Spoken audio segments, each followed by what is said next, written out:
Hey everybody, we're back again with another episode of the Capes Cast podcast. I'm Jeremy, No, I'm right. and today we're going to be talking about Avengers Twilight. Yes, Uh, sir. it's out a couple days later than normal. You know, we're humans, man. We got lives, so Yeah. it doesn't always fall on to the one day we want it to. But um, yeah, man. We've talked about this book a little bit. We've been Yeah. excited for it since it got announced. Chip Zdarsky's last Marvel book as of now. As of You know, now, yeah. I think this was done like what I think he said this has been done for like 5 or 6 years or something like that. yeah, like they've been working on it, or like it. I mean, regardless where it landed in his like timeline of work doesn't really matter because for us, it is the last Zdarsky book we'll get for the foreseeable future because he's DC only right now. You Yeah. know, with Batman, he's full steam ahead on Batman.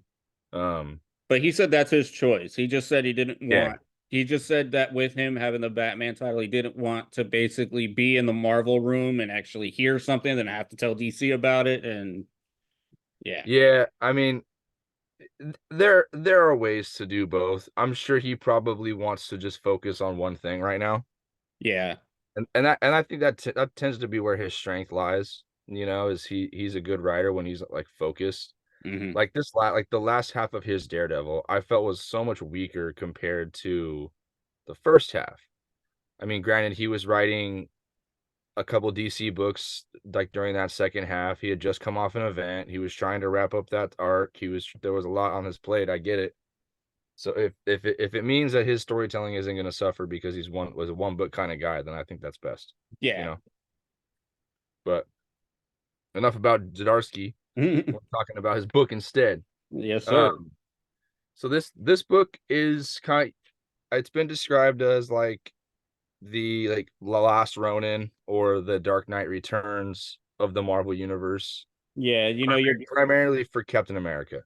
your bleak dystopian fascistic future Hmm. that you get thrown into that you have to be Yeah, the one to do something about. right. And the stage is kind of set for us from the get go. Like it opens up with an old man Steve. He just gets his coffee in the morning, gets out of bed, walks past some old uh like campaign posters of his. Yeah. So, I mean, clearly this is a Captain America that took a different route, Right. later on in his career and didn't just stick to super heroics. He went into politics and did like some things like on the ground, I guess you could say, for the Yeah. people. Um, but yeah, the future that they're in now is very like it it almost seems like it like the next evolution for like almost what could be our future Yeah, like in some everybody's got ways. Google lenses on or something like Yeah, that. everybody's connected to tech. Everybody's got like their brands. Like looks like there's floating ads everywhere. Yeah. It's So like it's just very like, almost cyberpunky, but it's just like yeah, so, yeah. the whole book's not like that, but it's just kind of showing you the day and This is decade kind of of where the life. world is at right now, right? Right. So like, yeah, like it just continues on. It's almost like the first half of this book is just like a day in the life of old man Steve Rogers. Right. Until he comes across his old buddies. He comes across Right. during his day, he Luke comes across Cage Luke and and Matt. Matt Murdock, right? Yeah. And they refer to this thing called H Day, you know, Yeah. and we'll find out more about that in a little bit. But um, the dialogue I think between the older heroes is really really good. Yeah. It's Yeah. funny to see them like banter and Yeah. You could kind of tell that they're pretty much close because they've all lost so much and like they're pretty much all they have in a right, way. right. Which I mean, in like present day Marvel, heroes in New York are still outlawed. Right. So like they kind of really still only have each other. And I mean, even on a day-to-day basis, they're going through things that like the normal civilians can't understand. Even sometimes their families can't understand. Right. So it seems kind of a natural step for these people to like flock together as they get older because it's like they can look back on the yesteryears and like reminisce and like think about the good times or like the good fights that they had, stuff like Yeah. that. It's really just like people that have worked together for a long time or friends that have just lost a lot together or fought through a lot together, and they're just old and bitter and just like basically want to be left alone to do their thing. Yeah. Um, But pretty but much that's Luke not, hints, he pretty much hints that he's part of the resistance. He's like, "Oh, I've got my thing. Don't worry about me. I know yeah. what I'm up to." And then You you got Matt who's still like advocating for like he's still in it when it comes to like crime and Yeah. a lawyer and like trying to do the right thing and do it by the book. Yeah, Caps, but the jaded one, he's the one that's pretty Yeah. much not. He's just hanging back, like living the comfortable life. He's just Right. And even Luke and Matt are like, hey man, like, you could join the fight. Like you could do something, you could make a change. And he's like, nah, man, like people don't want to listen to me. He's like, they tried. Or I right, tried. And they just didn't want to listen. And both of them are like, well, they don't doesn't matter if they want to. Like this is something that the world needs, that the people need, and it's right, it's you. Like you're the only one that can do it. right. Because like Um, Luke says it right here, like I'm just an ex-mayor, you're the symbol. Like you are right, the symbol. Like right. I, I and I do I do like that Zdarsky seems like is like founding this in like present continuity, yeah. because like Luke is currently mayor, like, and we know that at some point Cap has given up the super soldier serum, but also it's like, Kind of just he makes could me he think in like in Zdarsky's mind, this takes place long after like Devil's Reign and like yeah. after his devil and, like the and Devil and Reign. this could very well be just another like alt universe, but like Yeah, it just lines up with modern day Marvel stuff pretty well. right. So it's like a good, like it seems like a book that if you're reading any Marvel title right now, you could probably read this and follow along and have a good time. Right.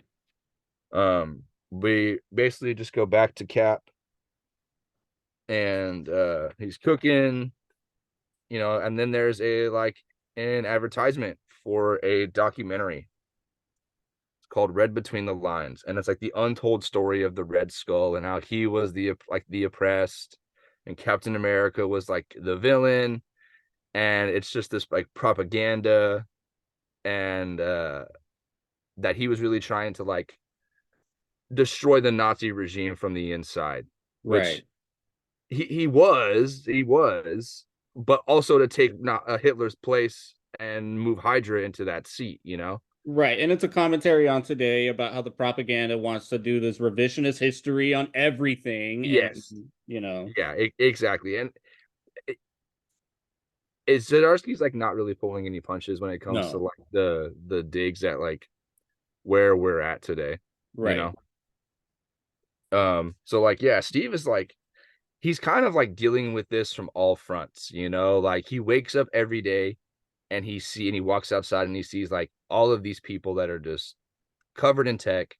They've got no connection to the outside world. They're just in their headset or in their headphones or in something that is not real. And then he has to hear it from his friends, who he really just wants to be left alone about it. Like he just doesn't want to deal with it anymore because he tried for so long and he's over it. Right. So, and then he comes home and he thinks it's this one safe place. He's cooking dinner and he gets hit from it from the television, man. Like he's just he can't get past it. Right. So he like reminisces about things. Um, and then we jump over to Iron Man, who is not Tony, No. is his son, Yes. That's James, and that is the son that he James. had with Janet.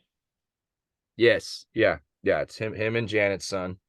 Um, I Yeah, how did you feel about that? How did you feel he about which that? Like, I'm okay. I'm okay with. I mean, they've like kind of yeah. flirted and did their thing in the past, but like I don't know. She's probably not going to get with Hank ever again. Yeah. I mean, so So, and Janet she's pretty flirty. So, and Tony's the same way. I could see that, and they're both rich. They're both iconic people. So I could see them kind of falling into the same, like falling into each other, I guess you could I say. just thought that was kind of an interesting choice to Yeah, have, you know. But yeah. And he's insufferable, oh, man. he's awful. He's terrible. And he has both the Jarvis. They're like brothers, right? Yeah. Both of Jarvis's kids are like just as bad as he is. Right. They're Right. both like just crooked, man. Like it's and It's they and he doesn't even wear the Iron Man armor anymore. right. He doesn't wear it at all. He's not about that. So he just makes the tech and does all the stuff and reaps all the benefits without any of the drawbacks, you know. Yeah. It So kind of reminds me of like a like Zdarsky's talking about like the Elon Musks of the world that have like yeah. all this money, responsibility, and just kind of just piss it Well, away yeah, like and don't use exactly. it. It's a good allegory for that because like it shows that like you have these like rich, like insanely smart and powerful people that they don't feel obligated or have any sense of responsibility to like better the world, Right. just to like kind of fill up their own pockets and see how far ahead of everybody else they can get. Right, but it kind of seems like James is also in it with the propaganda people. Like he's into so much money that he's like an influencer for the propaganda, and he can Yeah, get it yeah, out. it wouldn't surprise me if it turns out that he's also being used. You know what I Oh mean? yeah, It- and that's a really good like because it's almost kind of like a like this kind of feels like a civil war in a way. Like you got Mhm. Cap and you got this new Stark, and it's kind of like. But I feel like in the end, I feel like James will probably come around. I feel like he's just Yeah, kind of been raised. His parents aren't here, and this is kind of all he knows. right.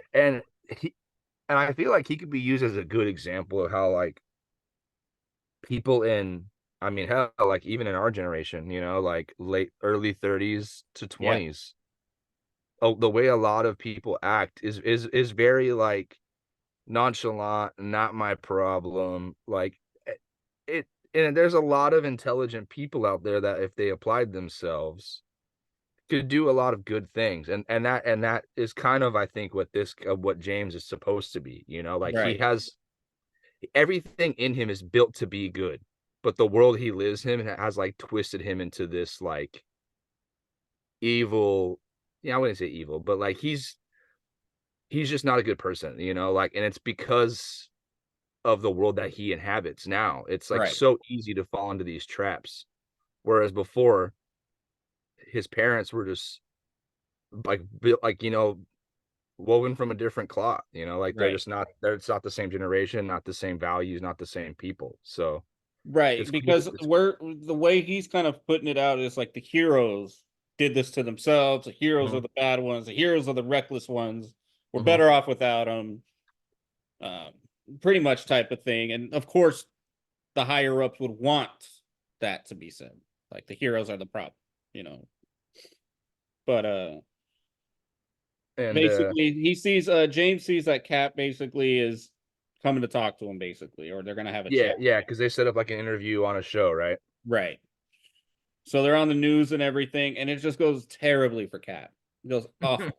You know, basically, it all just ends up with Cap looking like the bitter old man who was the bitter old war hero who did a lot of dumb things and a lot of terrible things. Yeah, and that was like 100% a trap. You know what I mean? Like because from the get go, the Jarvises are kind of like, hey man, we got an old friend that's kind of making some waves, so we need to. Yeah. So James has no qualms about making Steve look stupid on TV because he knows he can get under his skin, you know. Right. And he And because he basically says you keep using the word heroes. At what point do these people stop being considered heroes? You and the right, others, like my father, painted the world as black and white as heroes and villains, but then you brought us H Day. And basically, H Day we find out was just a day of reckoning, basically for all the superheroes. And basically, Boston was leveled. And he says it was the day that the world woke up. And basically, there is no lines now between heroes and villains. Like it's all right, the same. which is like it almost feels like it's a commentary on how like we see these characters today. You know what I mean, or Mhm. how these characters are portrayed today. Right. Because like I mean, maybe even in the last 20 years, like you have characters like Steve Rogers or characters like Iron Man, who up until these like and we can use like out of this continuity examples like the rewriting of Cap's history where he became Hydra Cap, or Yeah. like superior Iron Man, or like all of these things that have happened to these people that have made them seem like, to the public eye, less of these like, benevolent savior figures that are always there to save them. It kind of taints their image. Right.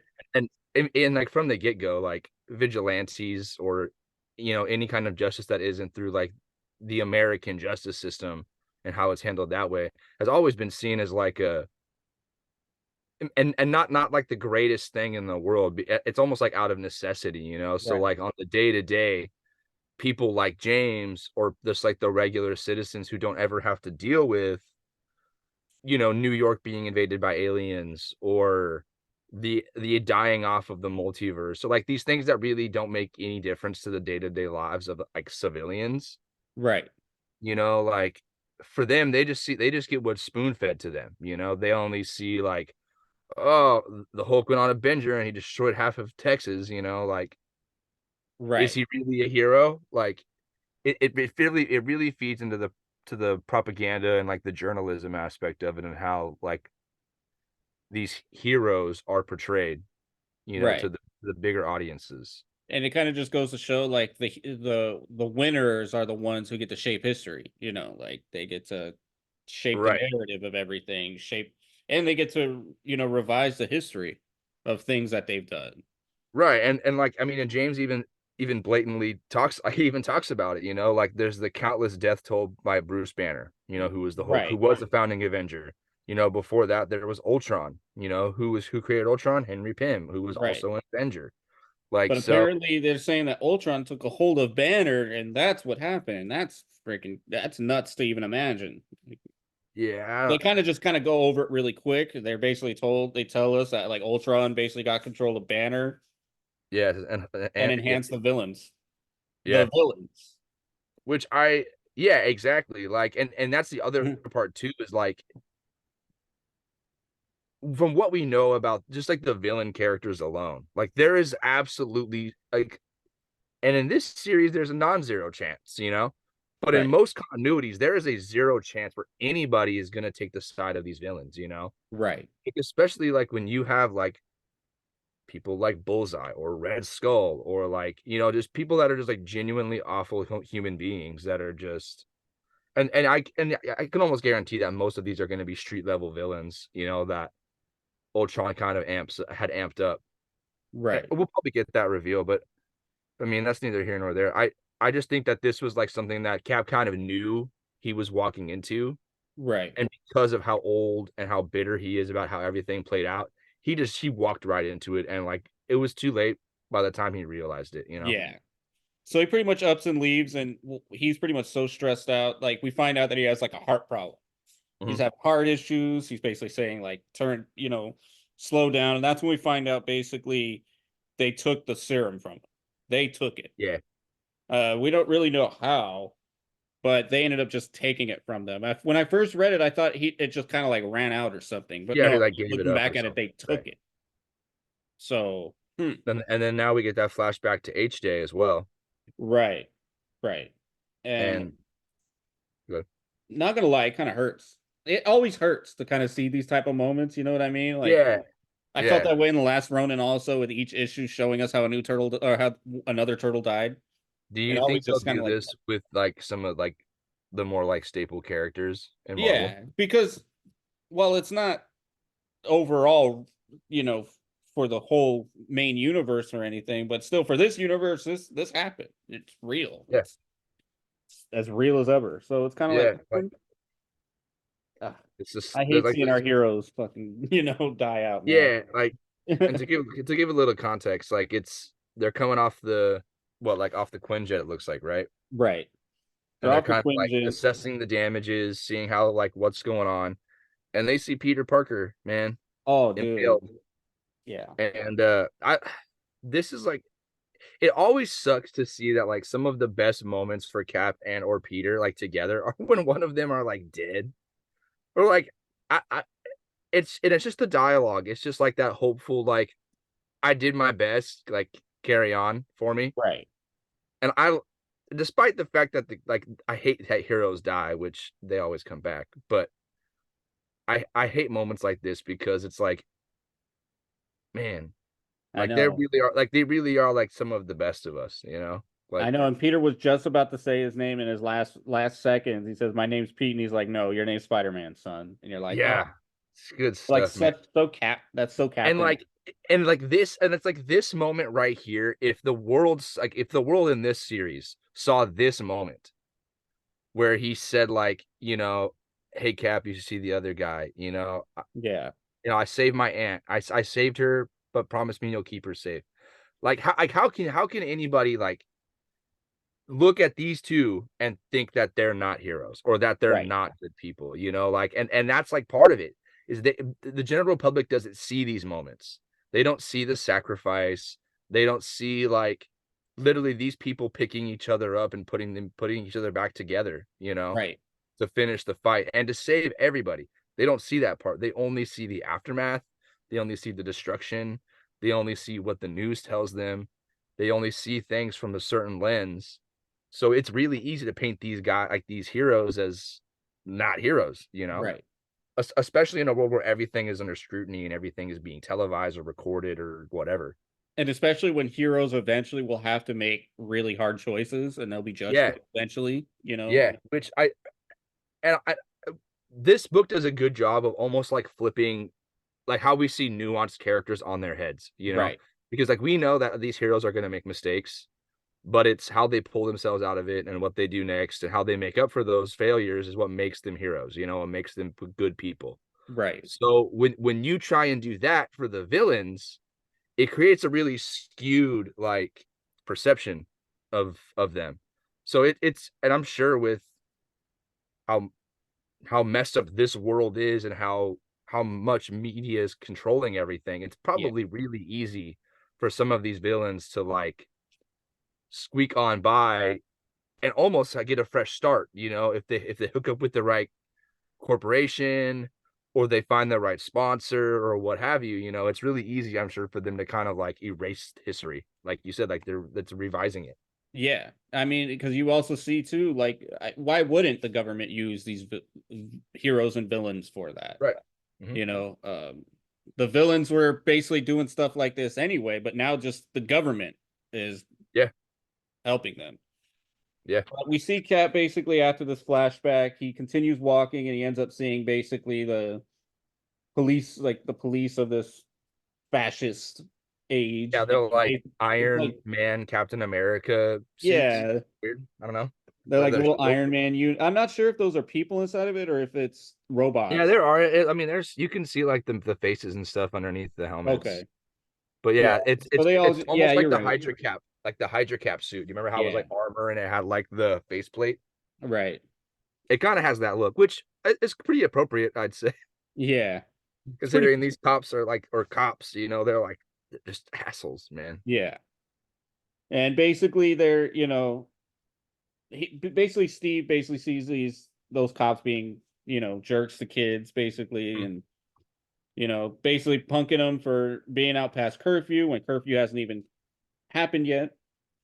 And Yeah, so of course Steve sees it, and even Steve is telling himself, "Don't do it, don't do it," and of course he has to do it. he's like, I gotta do it. It's Steve; he can't help himself. Of course he's going to do Right, it. right. And he says, "You best be moving along," But even then, he's kind of not confident. He say, "You're slow or weaker. You fought in wars," but he's still kicking butt, man. Like Cap Yeah. is that dude. Well, and that's what's so funny, man, is like people think that's what makes him Captain America. I mean, yes, Right. it gives him the strength, it gives him the speed, it gives him all the pizzazz. But like If you don't have Steve a is heart, right, but also like s- the only reason Steve is such a good fighter is because he's taken the time to learn, I don't know, pretty much damn near every single form of hand-to-hand combat on Earth yeah, and even some alien ones. exactly. Like, so it's no surprise that he could take any of these chumps in a one-on-one, no problem, Right. But it's because of, again, strength in numbers and the way that these like authority forces tend to act.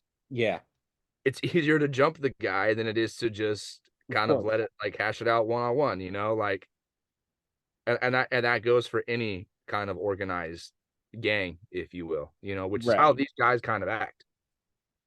Right. But and Uh, eventually Steve ends up getting hit in the back of the head with a bat or yep.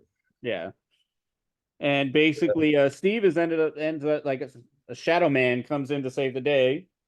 Yeah, well, it's a group of them, you know? Yep. It's, again, it's strength in numbers, so Yep. these guys kinda whoever these people are, you know, they learn that lesson pretty quick that it's safer to go out in groups than it is to fly solo. Yeah. So they bag him and tag him and take him somewhere. Yeah. Oh, sorry, we go back to James. Yeah, now we're back at James and basically I and it's a really quick two-page thing, but, like, it's cool to see, like, he's at the raft, and it's not a prison anymore, it's just, like, his science facility where he builds things and tests things and experiments on things, and you see, like, you see a symbiote in one of these yeah. tubes, you see, like, what looks like a bunch of lightning, I don't know, you can't really tell, maybe Thor's hammer is in there, I'm not sure, Yeah. but, Uh, I mean, regardless, he ends up going into this room where it's pretty heavily guarded, you know, and it's just family business is what he calls it. And we see the severed head of Tony Stark yeah. sitting in a big jar, Yeah. Futurama style. But it's pretty gross, man. Yeah, And well, then when I like saw that I just said what the heck? So is Tony bad? Is Tony helping James? Is Tony I don't think so, you know. I don't he looks like I mean he obviously didn't say anything, but he's got these like veins or like nerves or something that are connected to these like discs. these tubes that go up to the helmet so that when he puts it on, Well, like, but even Tony, like inside the yeah. has like it's almost like a nervous system for Right. him, you know, to like maybe to keep his brain working. Yeah. I'm not So sure. maybe this seems like very like Cerebro, Yeah. kind of like Professor X doing this, and maybe we'll get maybe that's a little little connection to that to the X-Men. I don't know. Yeah. But, either way, it's pretty gnarly, you know, that Yeah. James is willing to do this to his dad. He doesn't really care, it seems like. Yeah. So, I don't know, man. It's cool. I, it makes you hate him even more. Yeah, dude. I hate that kid. No, Like knowing like 10 pages ago, his dad was like, "Man, you and your dad and your mom were like great." yeah, And you're like, "Not." Well, exactly. you just proved his point, James. Good job. Yeah. But yeah, and then we go back to Cap, and he finally gets the bag off his head, Mhm. and We it's we see go. it's Luke Cage and then we also see Luke basically, kind of tell him like, we need somebody who's made for war, you're made for war and then he hits him with the news that Matt is now dead. Mhm, mhm. And he kind of doesn't get into it how or anything. It's just like, just kind of just shows you that things are happening every night. Right, Things are happening. and I don't like, things like that, you almost because they know it's time for war, at this point, and they don't really wanna waste their time asking the questions that are not gonna mean anything, you know? Right. They know why Matt was killed. They probably know who did it or are gonna learn who did it, and it's probably not a hard guess, you know? But, like, for them, it's for people like Steve or like Luke, like and it doesn't I don't think it really matters what kind of hero you are, like, if you're a superhero in any capacity, every day is almost a war for you, you Right. know?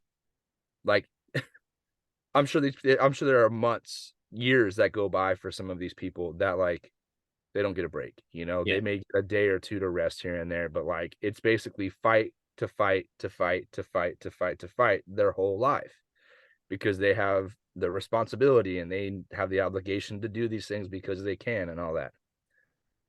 So it's Also, I thought it was a neat little thing that they put in here that like Luke can hardly move because of his bulletproof skin. yeah, it's like Like he turning to mentions stone that. almost. Yeah, like he's pretty much just like stuck and in stone pretty much. So I Yeah. thought that was pretty cool. I thought that was a cool little touch.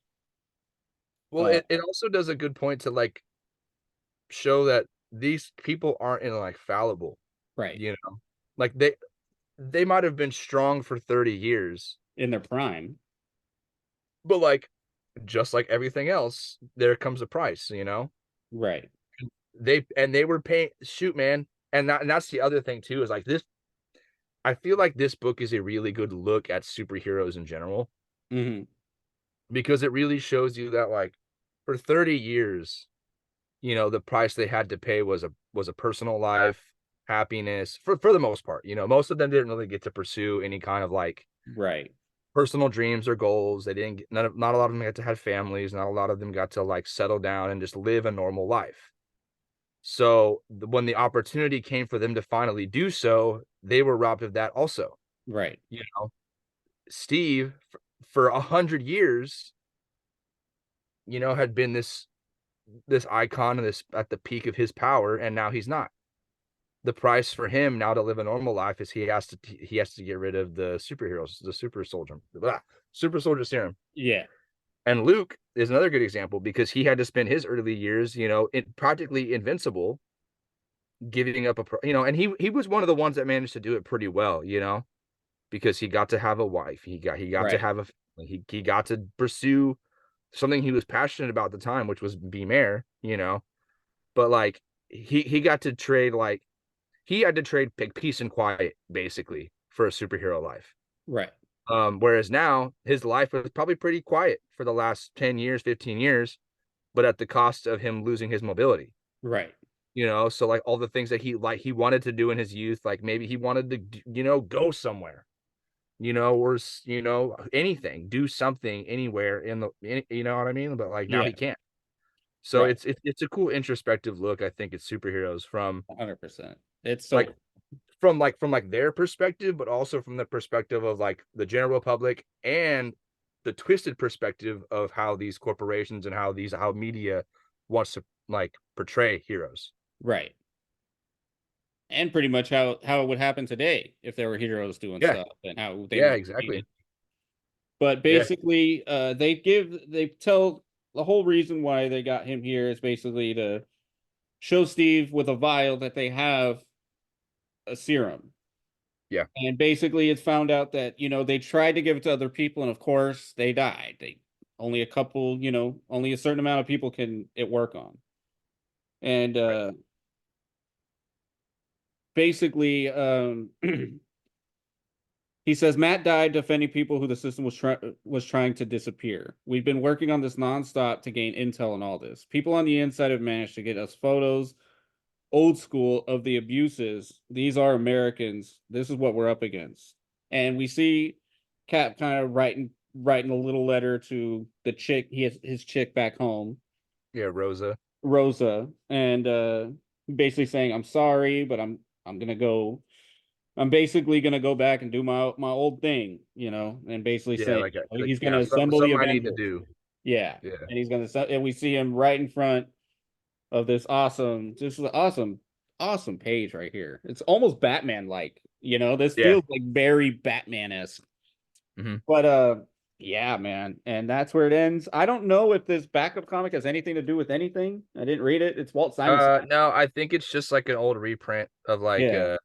Avengers teaming up. You got some, like, Rick Jones in here. Okay. Yeah, I Like, saw this this. I is was just, like, oh, like, I don't know yeah, what the heck this is. But yeah, and then you have, like, you have the little bit of character art in the back. You got right. new Captain America. I'm interested to see who these new heroes are, though. Yeah. You know what I mean? Like, who the new Captain America is. Who if Thor is still Thor, which he kind of looks like he is, you know. Obviously there's a different Iron Man. It's not James, so we don't know who that is. But I I have a mean, and then lot of theories. I think Rosa isn't who she says she is. I think she's probably I have a the feeling plant. she's probably reporting back to, the government, I could whatever. see that. I could see that being the case. Yeah, Which would kind of push Cap even further, to the edge, I think. right. You know, Because and again, it's very on the nose when it comes to, like, the world we live in today, like, there's just such a lack of like, there's just so much, there's no unity amongst people. There's hardly any trust amongst them, like, on a day-to-day basis, man, you could probably think of, 10 examples yeah, of how like people just treat each other like shit, or they just, you know, they don't trust, they're not willing to take something at face value because the person sitting across from them Right. believes in something different or has different political values, you know, like it's it's it's like kind of taken away the nuance of humanity and how we interact and how we're able to learn and grow and just kind of say like, you're here and you're here and you're here and you guys can all bitch about the things you don't like. And then that's it. You just bitch Yeah. about it. Like that's all that it is. And you Right. can hate the other person and for what they believe in, and you can hate this person for what they don't believe in. You know, like And Cap's a perfect avatar for that, to tell that. yeah, yeah. You And know? like like Superman too, you know, like they're both like they just want to do the right thing and make sure people are safe and have the freedoms that they deserve and have the rights that they deserve and aren't oppressed by anything. You know, whether it's media or whether it's Right. corporations or with banks, like anything, or even themselves. You know, like it's I like when books do this because it makes people think about like what these characters are supposed to be and not what we want them to be.